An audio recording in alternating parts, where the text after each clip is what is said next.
Hello प्यारे बच्चों। Welcome और वेलकम बैक टू आपका अपना यूट्यूब चैनल नीरजय मास्टर क्लास। सो बेटा, आज के इस लेक्चर में हम पढ़ेंगे फाइलम अर्थ्रोपोडा के बारे में।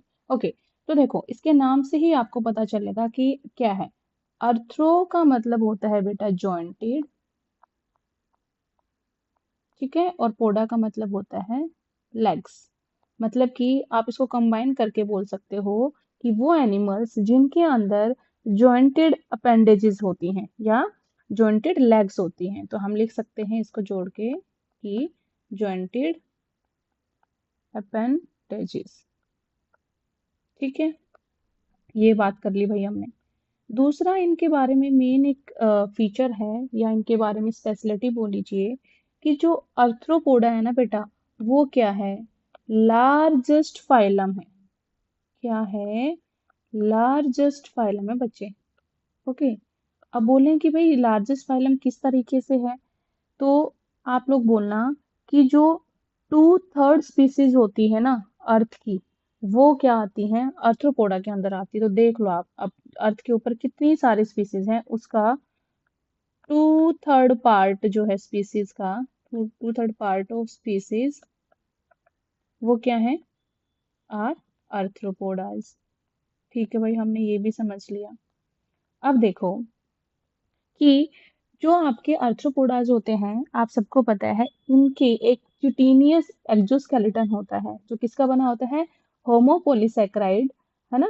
और होमोपोलीसेक्राइड किसका बना होता है, एन एसिटाइल ग्लूकोजा अमीन का। इसी की वजह से क्यूटेनियस एक्सोस्केलेटन होने की वजह से ये लार्जेस्ट फाइलम है। ओके, आगे हम इनके बारे में बात करते हैं बच्चे।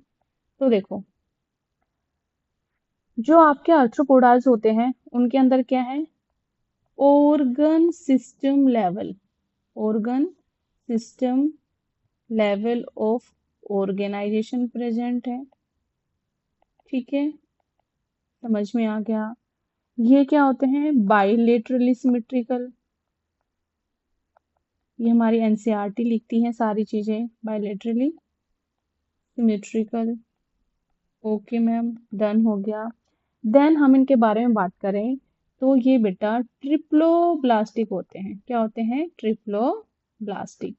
ठीक है, इनके अंदर सेगमेंटेशन प्रेजेंट होती है। ये भी समझ में आ गया। ये सारी चीजें आई थिंक मुझे बताने की नीड नहीं है। बायलैटरल सिमेट्री क्या होती है, ट्रिप्लोब्लास्टिक क्या होता है, सेगमेंटेशन क्या होता है।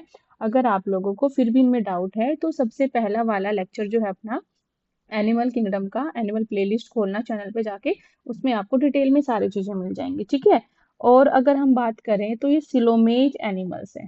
क्या है बच्चे, ये सिलोमेज एनिमल्स हैं। ये भी डन हो गया। अब देखो बेटा, हमने क्या बोला कि जो अपने अर्थ्रोपोडाज हैं ये 2/3 स्पीसीज को कवर करते हैं अर्थ की। तो इसका मतलब है कि इनके अंदर बहुत सारे एग्जाम्पल होंगे। सारे एग्जाम्पल हमें ज्यादा याद नहीं करने, लेकिन आप ये समझ लीजिए कि जितने भी कीट पतंगे कीड़े मकोड़े जो भी आपको दिखते हैं वो सारे किस में आते हैं, अर्थ्रोपोडा के अंदर आते हैं। तो अर्थ्रोपोडा के कुछ इकोनॉमिक इंपॉर्टेंट वाले इंसेक्ट्स हैं, कुछ क्या बोलते हैं वेक्टर का काम करते हैं, कुछ जो होते हैं फोजिल की फॉर्म में है। ठीक है, तो इन सब चीजों के बारे में हम आगे पढ़ेंगे। अब देखो, यहाँ पे सबसे मेन पॉइंट जो आता है ना बेटा, वो आता है इनका, मैं बताती हूँ, रेस्पिरेशन के बारे में। किसका आता है, रेस्पिरेशन के बारे में। अब देखो, हम रेस्पिरेशन की बात कर रहे हैं तो मतलब कि अब हमें एक से ज्यादा चीजों के बारे में पढ़ना पड़ेगा। मतलब इसके अंदर इतनी सारे स्पीसीज आती हैं तो हम क्यों ना 2-3 स्पीसीज के बारे में पर्टिकुलरली पढ़ें कि रेस्पिरेशन जो है वो किस किस तरीके से होता है। तो जो अपने आपके अल्ट्रोपोडास होते हैं उनके अंदर बेटा रेस्पिरेशन जो है वो गिल्स के थ्रू भी हो सकता है। ठीक है, समझ में आ गया।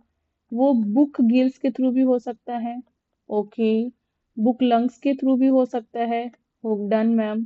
ठीक है, और ये ट्रैकियल सिस्टम के थ्रू भी हो सकता है। किसके थ्रू हो सकता है, ट्रैकियल सिस्टम के थ्रू भी हो सकता है। तो देखिए, अर्थ्रोपोडा की इतनी सारी स्पीसीज हैं जिनके अंदर अलग अलग तरीके से जो है रेस्पिरेशन होता है। तो यहाँ पे मुझे लंग्स लिखना चाहिए, बुक बुक लंग्स। ठीक है, तो देखो हम स्पेसिफिकली कुछ एग्जाम्पल पढ़ेंगे जिनके बारे में मैं आपको बताऊंगी। ठीक है, तो ये पिक्चर जो है मुझे थोड़ा सा यहाँ पे लाना पड़ेगा।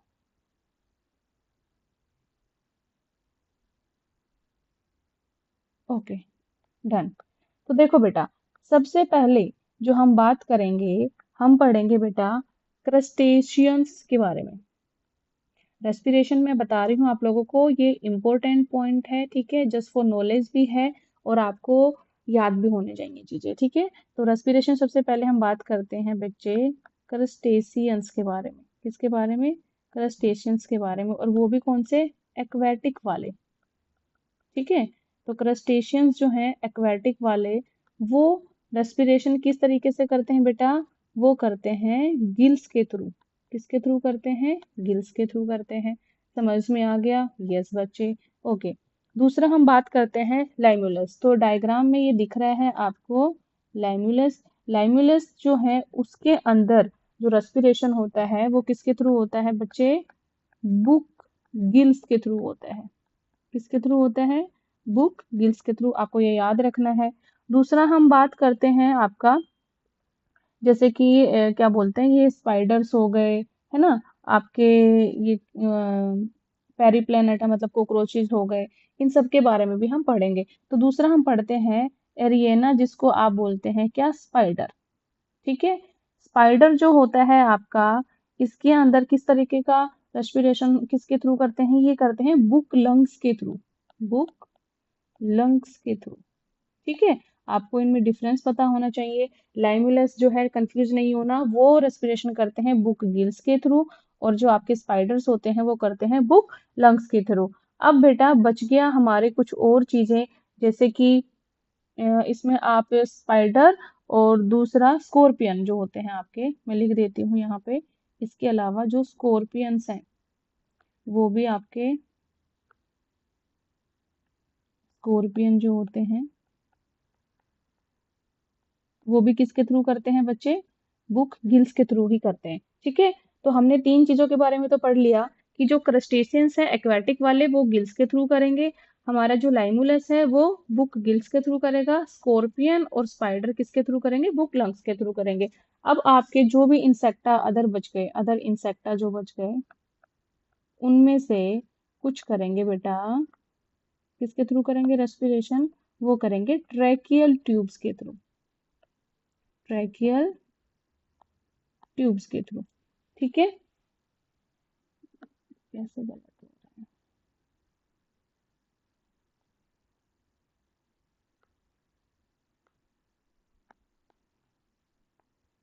यहाँ पे लिख देती हूँ मैं।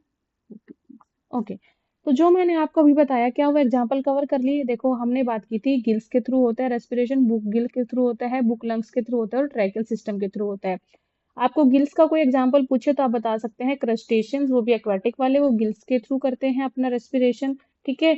दूसरा अगर हम बात करें बच्चे, तो आपके जो ट्रैकियल ट्यूब्स हैं उनमें वो इंसेक्टा जो होते हैं कुछ, जो ट्रैकियल ट्यूब्स के थ्रू करते हैं रेस्पिरेशन। आपका लाइमुलस और आपका स्कॉर्पियन करता है बेटा, लाइमलेस करता है बुक गिल्स के थ्रू, स्कॉर्पियन और स्पाइडर करता है बुक लंग्स के थ्रू, ठीक है। तो इस तरीके का रेस्पिरेशन होता है आर्थ्रोपोडास के अंदर। ओके, अब हम बात करते हैं आगे, ये तो हो गया हमारा रेस्पिरेशन सिस्टम के थ्रू। अब बेटा इनके अंदर सेंसरी ऑर्गन्स होते हैं, क्या होते हैं?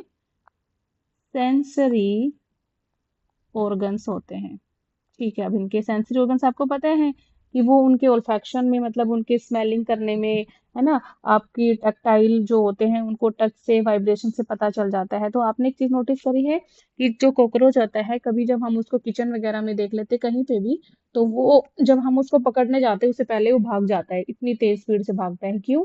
क्योंकि इनके अंदर सेंसरी ऑर्गन्स प्रेजेंट होते हैं, जो आपके आर्थ्रोपोडाज होते हैं, बहुत अच्छी क्वालिटी के बोलेंगे ना, मतलब बहुत एडवांस लेवल के। तो इनको थोड़ी सी वाइब्रेशन होती है ना, उससे भी पता चल जाता है। और वाइब्रेशन को कौन मतलब पता लगाता है? टैक्टाइल, जो टैक्टाइल वाइब्रेशन होती है उससे उनको पता लग जाता है, ठीक है, कि कोई आ रहा है, तो वो भाग जाते हैं।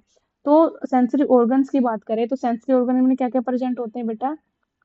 एंटीने प्रेजेंट होते हैं, ठीक है, आईज प्रेजेंट होती हैं, और बैलेंसिंग के लिए स्टेटोसिस्ट और बैलेंसिंग ऑर्गन भी प्रेजेंट होते हैं। मैं यहाँ पे लिख सकती हूँ स्टेटोसिस्ट सिस्ट। ठीक है, तो देखो एंटीना जो है, एंटीना क्या काम करता है बेटा, स्मेल का काम करता है, मतलब कि ओल्फैक्शन या ओल्फैक्टरी होता है नेचर में। ठीक है, आईज जो होती हैं इनके अंदर कंपाउंड भी प्रेजेंट होती हैं और सिंपल आई भी प्रेजेंट होती है, ये भी ठीक है। और आपका स्टेटोसिस्ट जो है बेटा वो बैलेंसिंग में हेल्प करता है।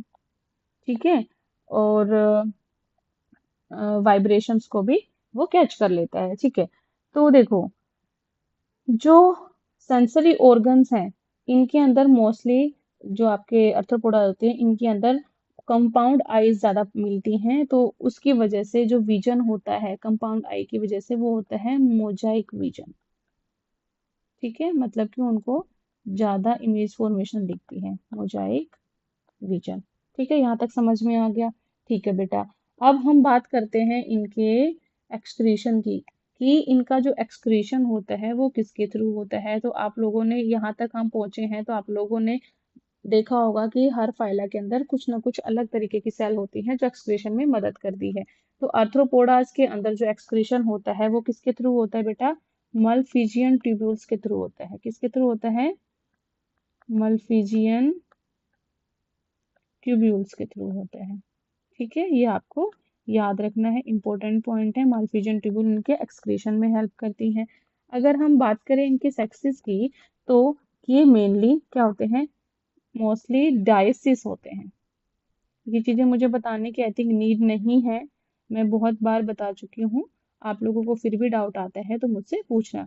मोस्टली डायसिस होते हैं। फर्टिलाइजेशन की बात करें तो इनके अंदर फर्टिलाइजेशन जो है वो क्या होता है, यूजुअली इंटरनल होगा। क्या होगा, यूजुअली इंटरनल होगा। ठीक है बच्चे, ये भी बात हमने पढ़ ली। ठीक है, और ये मोस्टली ओविपेरस होते हैं। क्या होते हैं, ओविपेरस होते हैं। जो इनका डेवलपमेंट होता है बच्चे, वो डायरेक्ट भी हो सकता है और इनडायरेक्ट भी हो सकता है। तो आप लिख सकते हैं यहाँ पे डेवलपमेंट जो है बच्चे वो डायरेक्ट और इनडायरेक्ट दोनों तरीके का हो सकता है। ठीक है, और यहाँ पे क्या बोलते हैं, जो डाइजेस्टिव सिस्टम होता है, एनसीईआरटी में हमारे नहीं लिखा है फिर भी मैं बता देती हूँ कि जो आपके सॉरी आर्थ्रोपोडा जो होते हैं उनके अंदर डाइजेस्टिव सिस्टम जो है कंप्लीट होता है और एक्स्ट्रा सेलुलर होता है। क्या है, डाइजेस्टिव सिस्टम जो है कंप्लीट है बेटे, और क्या है, एक्स्ट्रा सेलुलर है। ये भी बात समझ में आ गई, डन। ओके, एक और इम्पोर्टेंट पॉइंट यहाँ पे बताती हूँ, उनके अंदर सर्कुलेटरी सिस्टम जो होता है बच्चे वो क्या होता है, ओपन होता है। क्या होता है, ओपन सर्कुलेटरी सिस्टम जो है प्रेजेंट होता है। ठीक है, एक और बात बताती हूँ, न्यूरोजेनिक हार्ट भी होता है इनके पास में। क्या होता है, न्यूरोजेनिक हार्ट। ठीक है, तो बेटा इसमें इस फाइला के अंदर याद रखने वाली चीजें क्या है मेन, कि सबसे बड़ा फाइला है। 2/3 स्पीसीज जो होती हैं ये फाइला कवर करती हैं अर्थ की। ठीक है, ये इनका जो स्केलेटन होता है वो क्या किससे बना होता है, चिटेनियस एक्सोस्केलेटन होता है, होमोपोलीसैकेराइड और मेडअप होता है वो एन एसिटाइल ग्लूकोजामिन। ठीक है, रेस्पिरेशन इनमें कई तरीके से कर सकते हैं, ये गिल्स के थ्रू होता है, कुछ इंसेक्ट में, कुछ में बुक लंग्स, बुक गिल्स और ट्रैकिल सिस्टम भी होता है। ये मैंने एग्जाम्पल आपको बता दिए हैं। ठीक है, ट्रिप्लोब्लास्टिक होते हैं, सेगमेंटेशन प्रेजेंट है, सिलोमेट एनिमल्स हैं, organ system level of organisation है वो बायलेटरल सिमेट्रिकल है। ठीक है, इनके अंदर सेंसरी ऑर्गन होते हैं, वो एंटीना भी होता है, आइज भी होता है और स्टेटोसिस्ट भी प्रेजेंट होते हैं। एंटीना क्या करती हैं, स्मेलिंग में हेल्प करते हैं। आइज इनके पास कंपाउंड और सिंपल होती है, कंपाउंड आई जो होती है वो मोजाइक विजन बनाती है, स्टेटोसिस्ट बैलेंसिंग में काम करते हैं। एक्सक्रीशन बेटा होता है इनका मालफिजन ट्यूब्यूल्स के थ्रू, ये आपको इंपॉर्टेंट बात है, याद रखनी है। मोस्टली डायसियस है। फर्टिलाइजेशन इंटरनल होगा, ओविपेरस होंगे, डेवलपमेंट जो है डायरेक्ट और इनडायरेक्ट दोनों तरीके से हो सकता है। डाइजेस्टिव सिस्टम यहाँ पे कंप्लीट है, एक्स्ट्रा सेलुलरली होगा, ओपन सर्कुलेटरी सिस्टम प्रेजेंट है और न्यूरोजेनिक हार्ट भी यहाँ पे प्रेजेंट होता है। अब बात कर लेते हैं बच्चे हम इनके एग्जाम्पल्स की। ठीक है, एग्जाम्पल की बात करते हैं तो मैंने जैसे बताया था आपको कि इसके अंदर कितने ही एग्जाम्पल याद कर सकते हैं, लेकिन हमें जो एनसीईआरटी में दिए गए हैं वो ही हम बात करेंगे।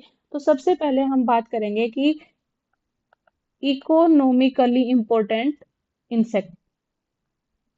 Economically important insects. Economically important insect मतलब समझे आप इसका मीनिंग? ये देखिए, ऐसे इंसेक्ट जो ह्यूमन के काम आ रहे हैं, ह्यूमन को इकोनॉमी प्रोवाइड कर रहे हैं, मतलब किसी ना किसी तरीके से वो अपना यूज करके ह्यूमन वेलफेयर में हेल्प कर रहे हैं। जैसे कि अब आप देखिए, सबसे पहला एग्जांपल आता है इसमें एपिस, या आप उसको बोल सकते हैं हनी बी। तो हनी बी क्या है बेटा? एक टाइप का क्या है? अर्थ्रोपोडा है, ठीक है, इंसेक्ट है, इंसेक्ट के अंदर आता है। तो एपिस जो है, हनी भी जो होती है वो हनी बनाती है, जो हमारे दवाइयों में या बहुत सारे कॉस्मेटिक प्रोडक्ट्स में, बहुत सारी चीजों में हम हनी को यूज करते हैं।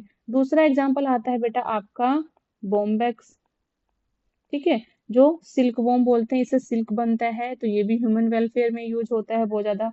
लेसिफर क्या आता है तीसरा? लेसिफर जो हमारी एनसीईआरटी लिखती है, जिसको हम बोलते हैं लाख इंसेक्ट, मतलब कि जिससे, लेसिफर क्या होता है? वो इंसेक्ट जो लाख बनाता है। लाख क्या होता है बेटा? जिसकी चूड़ियां बनती हैं, ठीक है। तो ये सारे क्या है? इकोनॉमिकल इंपॉर्टेंट जो इंसेक्ट थे वो थे। अब हम बात करेंगे कुछ और इंसेक्ट्स के बारे में, ठीक है। दूसरे हम बात करते हैं, कुछ बेटा वेक्टर्स भी होते हैं, कुछ इंसेक्ट जो होते हैं वो वेक्टर्स भी होते हैं। जैसे कि आपका आ गया एनोफिलीज, आपने बहुत फैमिलियर होंगे, ठीक है, जो मतलब बीमारियां वगैरह फैलाने वाले जो वेक्टर्स होते हैं वो भी किस में आते हैं? इंसेक्ट में आते हैं, और इंसेक्ट किस में आते हैं? आर्थ्रोपोडा में आते हैं। एनोफिलीज हो गया, क्यूलेक्स हो गया, और एडीज हो गया। एडीज क्या है? मस्किटोज हैं। ये आपको बहुत अच्छे तरीके से पता है, और हम इनके बारे में डिटेल में जब जब जैसे जैसे हम बायोलॉजी आगे बढ़ाएंगे उसमें सारी चीजें क्लियर होती चली जाएंगी। अब एक और आता है बेटा, ग्रिगेरियस पेस्ट होते हैं, ठीक है। क्या आते हैं? ग्रिगेरियस पेस्ट, ठीक है। ग्रिगेरियस पेस्ट क्या होते हैं बेटा? जो मतलब ग्रुप में रहते हैं, लेकिन एक दूसरे को, अपने ग्रुप वाले लोगों को वो हेल्प नहीं करते हैं, उनको ग्रिगेरियस पेस्ट बोलते हैं, ठीक है। तो ग्रिगेरियस पेस्ट के अंदर आपका आता है बेटा लोकस्टा। क्या आता है? लोकस्टा, या आप उसको लोकस्ट बोल सकते हैं, या आप उसको बोल सकते हैं क्या बेटा? ग्रास होपर, ठीक है। या हिंदी में अगर बात करें तो हम उसको टिड्डी बोल सकते हैं, ठीक है। ये हो गया आपका ग्रिगेरियस वाला हो गया। अब यहाँ पे एक मेन पॉइंट हम पढ़ने जा रहे हैं एग्जाम्पल्स के अंदर। ये तो आसान वाले थे, शायद एग्जाम में ना पूछा जाए, लेकिन लिविंग फोजिल के बारे में पूछा जा सकता है बच्चे। लिविंग फोजिल के बारे में, कि अर्थ्रोपोडा के अंदर लिविंग फोजिल जो है उसका एग्जाम्पल बताइए, तो वो आपको याद होना चाहिए, ठीक है। तो उसका एग्जाम्पल क्या है जो हमारी एनसीईआरटी लिखती है? वो है हमारा लेमुलस, जिसको हम किंग क्रैब भी बोलते हैं। क्या बोलते हैं? किंग क्रैब, ठीक है। ओके, मैं यहाँ पे आई थिंक एक कोई भूली तो नहीं ना मैं कोई चीजें? ओके, मैं एक चीज बताना भूल गई आपको, आई थिंक, कि जो आर्थ्रोपोडाज होते हैं उनकी जो बॉडी होती है वो कंसिस्ट करती है क्या?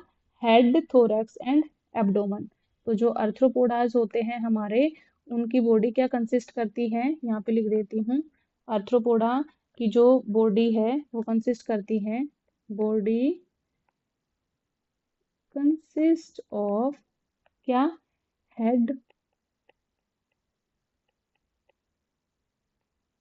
और क्या आता है? थोरैक्स, और थर्ड होता है हमारा एब्डोमेन, ठीक है। आई थिंक बच्चों आपको ये बहुत अच्छे से क्लियर हो गया होगा। मैं आपको यहाँ पे एक इन्फॉर्मेशन देना चाहती हूँ। ओके, मैं यहाँ पे आपको एक इन्फॉर्मेशन देना चाहती हूँ। वो क्या है कि हर रोज हम दोपहर में 11:30 बजे के बाद में कभी भी मैं लाइव आके क्वेश्चन प्रैक्टिस करवाती हूँ। रिसेंटली हमारा चल रहा है क्वेश्चन प्रैक्टिस में एनिमल किंगडम, ठीक है। अगर आप लोगों को जो बच्चे आज पहली बार वीडियो देख रहे हैं मेरी, वो अपना एक बार प्ले लिस्ट में जाके, लाइव वाले सेक्शन में जाके और चेक करें। वहां पे मैंने 2 से 3 फाइल के क्वेश्चन प्रैक्टिस में करवा चुकी हूँ। रात को 9:30 बजे जेबीएस सर, मतलब उनका फुल फॉर्म नेम है जेबीर सिंह सर, एक्सेलेंट फैकल्टी हैं, जो हर रात को 9:30 बजे एग्जैक्ट बच्चों को जेई एडवांस लेवल तक के क्वेश्चन प्रैक्टिस कराते हैं फिजिक्स की, और उन्होंने एक अपने आप को चैलेंज दिया है कि बच्चों को मैं फिजिक्स जो है इजी करवा के रहूंगा, नीट वाले बच्चे जेई एडवांस लेवल तक के क्वेश्चन सोल्व कर पाएंगे। सो थैंक यू बच्चों, वीडियो अच्छा लगा है तो प्लीज